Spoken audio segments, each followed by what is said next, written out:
Welcome to my YouTube channel. आज का जो हमारा टॉपिक है वो है ऑटो कैटालिसिस का दूसरा case, when initial concentration of auto catalysis is not zero, यानी कि इनिशियल कंसंट्रेशन ऑटो कैटालिसिस की ज़ीरो नहीं है। हमारे पास ए एक रिएक्टेंट है जिसकी कुछ कंसंट्रेशन जो है वो प्रोडक्ट में कन्वर्ट हो जाती है बी और सी में। बी जो है वो ऑटो कैटालिस्ट के तौर पर एक्ट करेगा और वो रिएक्टेंट की बाकी कंसंट्रेशन के साथ रिएक्ट करके हमारे पास बी प्लस सी जो है वो बना देगा। अब हमारे पास जब टाइम टी ज़ीरो था, ए की कंसंट्रेशन हमारे पास क्या थी, स्मॉल ए, और बी की कंसंट्रेशन जो है वो ज़ीरो नहीं है। इनिशियल कंसंट्रेशन यानी कि टाइम टी पर इनिशियल कंसंट्रेशन जो है वो ज़ीरो नहीं है, तो वो हम लेट कर लेते हैं कि स्मॉल बी है। आफ्टर टाइम टी हमारे पास टी पर ए की कंसंट्रेशन जो है वो एक्स में यानी कि प्रोडक्ट्स में कन्वर्ट होना शुरू होगी, तो वो हमारे पास आ गई ए माइनस एक्स और बी की आ गई बी प्लस एक्स। रेट ला एक्सप्रेशन जो है वो इक्वेशन 2 के मुताबिक हम लिखते हैं, जो हमारे पास आएगा, रेट हमेशा डायरेक्टली प्रोपोर्शन होता है कंसंट्रेशन ऑफ द रिएक्टेंट्स। तो रिएक्टेंट्स हमारे पास कौन से हैं, ए एंड बी, और dx बाई dt जो है ये हमारे पास रेट को रिप्रेजेंट कर रहा है। अब प्रोपोर्शनैलिटी को ख़त्म करेंगे तो हमारे पास क्या आ जाएगा, k1, जो कि हमारे पास क्या है, रेट कांस्टेंट है k1, और a की कंसंट्रेशन हमारे पास टाइम t पे क्या आई है, a माइनस एक्स, और b की क्या आई है, b प्लस एक्स। ये हमारे पास कंसंट्रेशन आ गई, और हमने ये ही वाली कंसंट्रेशन इसलिए लिखी है क्योंकि हमारे पास रेट एक्सप्रेशन में change in concentration with respect to time t पर है, तो इसलिए हमने ये दोनों कंसंट्रेशन यहाँ पे पुट कर दी। पुट करने के बाद हम x वाली वैल्यूज़ को एक तरफ, बाकी फैक्टर्स को एक तरफ, ये दोनों x वाली वैल्यूज़ हैं, ये इधर आके वो उधर मल्टीप्लाई और इधर आके डिवाइड हो जाएंगी, और ये dt इधर डिवाइड हो रहा है, इधर आके मल्टीप्लाई हो जाएगा, तो इसको हम कह लेंगे कि ये हमारे पास इक्वेशन आ गई। अब हम इसका इंटीग्रेशन लेंगे, तो इंटीग्रेशन के लिए जस्ट इंटीग्रेशन का साइन जो है इस तरह वो हम अप्लाई करते होते हैं, जो आ गया ये dx a minus x plus b plus x is equal to k1 constant है, इसके साथ इंटीग्रेशन नहीं आएगा dt, और ये हमारे पास कौन सी इक्वेशन आ गई, ये हमारे पास इक्वेशन नंबर 1 आ गई।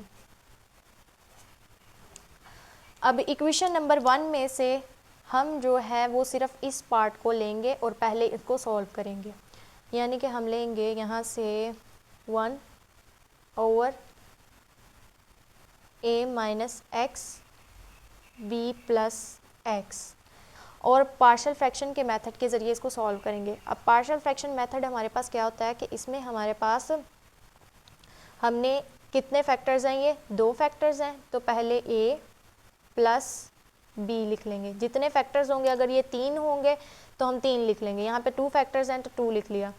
अब एक के नीचे a माइनस एक्स लिख लिया और दूसरे के नीचे b प्लस एक्स लिख लिया, तो ये हमारे पास इक्वेशन आ गई। अब इसको सॉल्व करने के लिए हम इस वैल्यू के साथ पूरी इक्वेशन की दोनों साइड से इसको मल्टीप्लाई करा देंगे। अप्लाई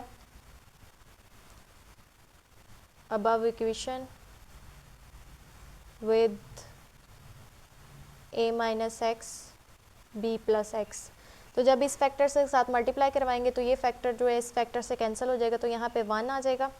a माइनस एक्स से कैंसिल हो जाएगा, तो हमारे पास a के साथ आ जाएगा b प्लस एक्स, और b में b प्लस एक्स से कैंसिल हो जाएगा, तो b के साथ क्या आ जाएगा, a माइनस एक्स। तो ये हमारे पास इक्वेशन आ गई। ये हमारे पास कौन सी इक्वेशन आई है, ये इक्वेशन नंबर 2 है, और ये हमारे पास कौन सी इक्वेशन है, इक्वेशन नंबर 3। नेक्स्ट हमारा स्टेप है हमारे पास a और b की वैल्यूज़ को फाइंड करना। a और b की वैल्यूज़ को कैसे फाइंड करेंगे, उसके लिए a के नीचे जो वैल्यू लिखी है a माइनस एक्स, इसको 0 के इक्वल रखेंगे, यहाँ से x की वैल्यू को निकालेंगे और उसको इस इक्वेशन में पुट करेंगे। फिर b की वैल्यू को निकालने के लिए b के नीचे जो ये वैल्यू लिखी है 0 के इक्वल रखेंगे और इससे यहाँ से x की वैल्यू को निकालेंगे और इस इक्वेशन में पुट करेंगे। तो करके देखते हैं। पहले a के नीचे a माइनस एक्स है, इसको 0 के इक्वल रखा, और b के नीचे क्या है, b प्लस एक्स, इसको 0 के इक्वल रखा, तो यहाँ से x की वैल्यू क्या आ गई, a, और यहाँ से x की वैल्यू क्या आ गई, माइनस b। ये दोनों वैल्यूज़ आ गई। पहले हम जो है x की value, x is equal to a की वैल्यू इक्वेशन 3 में पुट करते हैं। Put x is equal to a in equation 3, तो हमारे पास क्या वैल्यू आ जाएगी, 1 इज़ इक्वल टू, जहाँ जहाँ x है वहाँ वहाँ a पुट कर देंगे। तो ये सारा फैक्टर क्या हो जाएगा, 0 हो जाएगा, क्योंकि a minus a is equal to 0 और 0 b से मल्टीप्लाई होगा तो 0 हो जाएगा।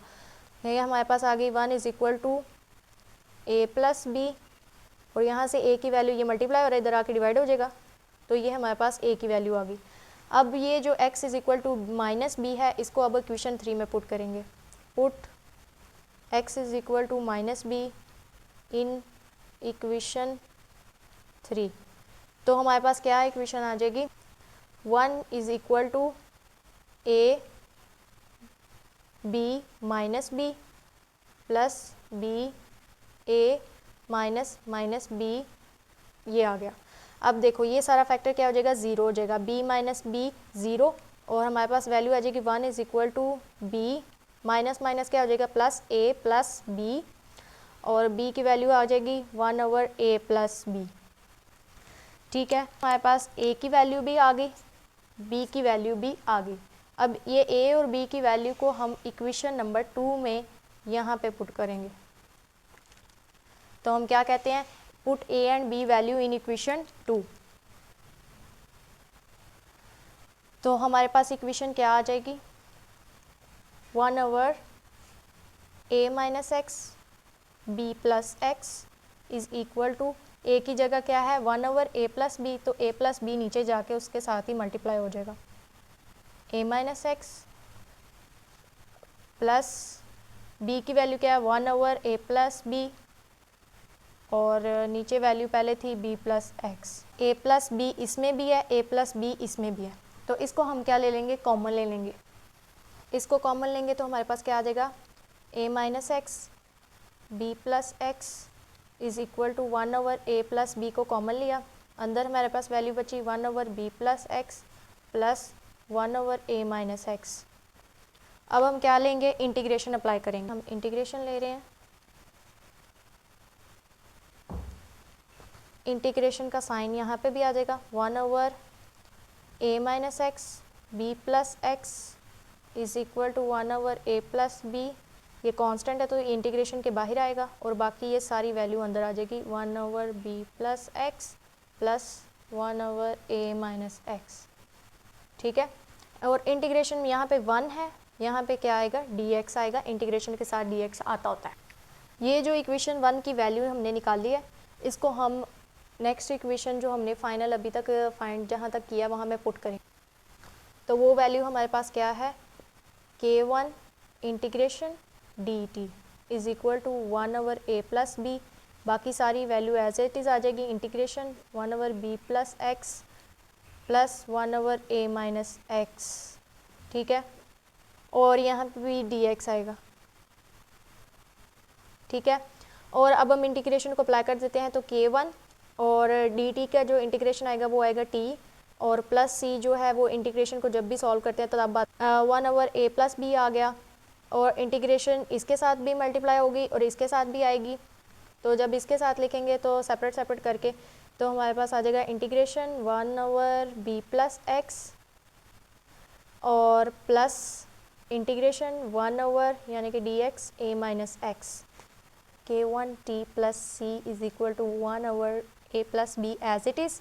जब इसकी इंटीग्रेशन लेंगे तो 1/ इंटीग्रेशन, जब भी कोई a प्लस एक्स हो b प्लस एक्स हो तो उसकी वैल्यू क्या होती है, नेचुरल लॉग सेम नीचे वाली वैल्यू, यानी कि इसकी इंटीग्रेशन क्या आएगी, b प्लस एक्स। ठीक है, और इसकी इंटीग्रेशन में देखें, मैंने कहा है कि अभी जो है इंटीग्रेशन अगर लें उसके ऊपर कुछ वैल्यू हो, जैसे 1 b या a हो, कुछ भी हो, जैसे यहाँ पे b था, प्लस x हो या a हो, तो उसकी वैल्यू जो है वो हमारे पास नेचुरल लॉग नीचे वाला सेम फैक्टर आता होता है। लेकिन अगर यहाँ पे प्लस के बजाय नेगेटिव होगा तो हमारे पास minus natural log a minus x हमारे पास वैल्यू आएगी।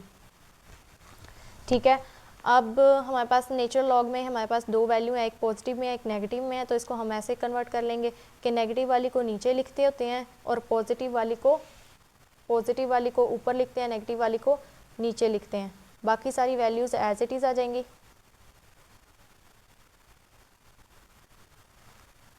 इसको हम इक्वेशन नंबर 4 कह देंगे और इनिशियल लिमिट्स को अप्लाई करेंगे। इनिशियल लिमिट्स हमारे पास क्या थी एट द स्टार्ट, जब हमारे पास अभी रिएक्टेंट्स जो हैं वो प्रोडक्ट में कन्वर्ट नहीं थे हुए, तो T 0 था और कंसनट्रेशन ऑफ प्रोडक्ट भी क्या थी, 0 थी। अब इस इक्वेशन में जहाँ जहाँ x है वहाँ पे 0 पुट करेंगे और जहाँ पे T है वहाँ पे 0 पुट करेंगे। हमारे पास क्या आ जाएगी, K1 यहाँ पे 0 प्लस C, और ये हम लिमिट्स इनिशियल लिमिट इसलिए पुट कर रहे हैं ताकि हम यहाँ से C की वैल्यू निकाल सके और यहाँ पे इक्वेशन नंबर 4 में पुट कर सके। 1/a plus b as it is आ गया, नेचुरल लॉग b प्लस 0 और a माइनस 0, ये आ गया।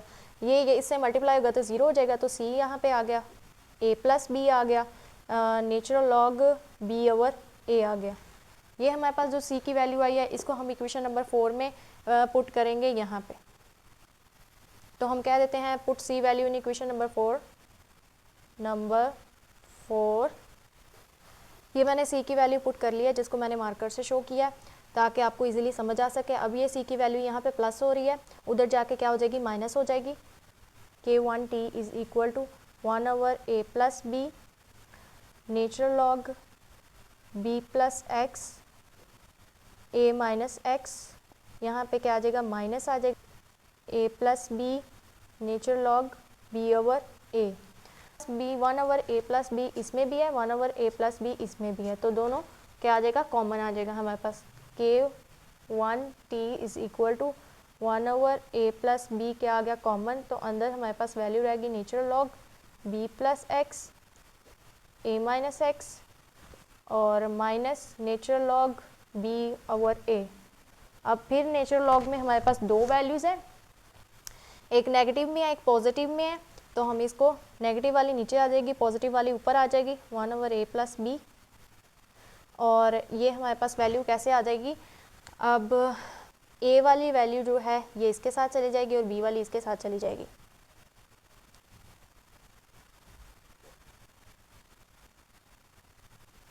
ये हमारे पास क्या आ गई है, ये हमारे पास फाइनल इक्वेशन आ गई है। तो ये हमारे पास जो है वो फाइनल इक्वेशन आ गई है। अब हम ग्राफ प्लॉट करेंगे, तो हमारे पास जो ग्राफ है वो एक स्ट्रेट लाइन आएगा और वो ओरिजिन से स्टार्ट होगा। ओरिजिन से स्टार्ट होने की वजह क्या है कि हमारे पास कोई भी इंटरसेप्ट नहीं है और ग्राफ जो है यहाँ पे ऑन दी एक्स एक्सिस पे हम टाइम रखेंगे और वाई एक्सिस पे हमारे पास natural log a b plus x into B a minus x आएगा और स्लोप हम की वैल्यू जो है वो slope is equal to K1 a plus b हमारे पास वैल्यू आ जाएगी। That's all.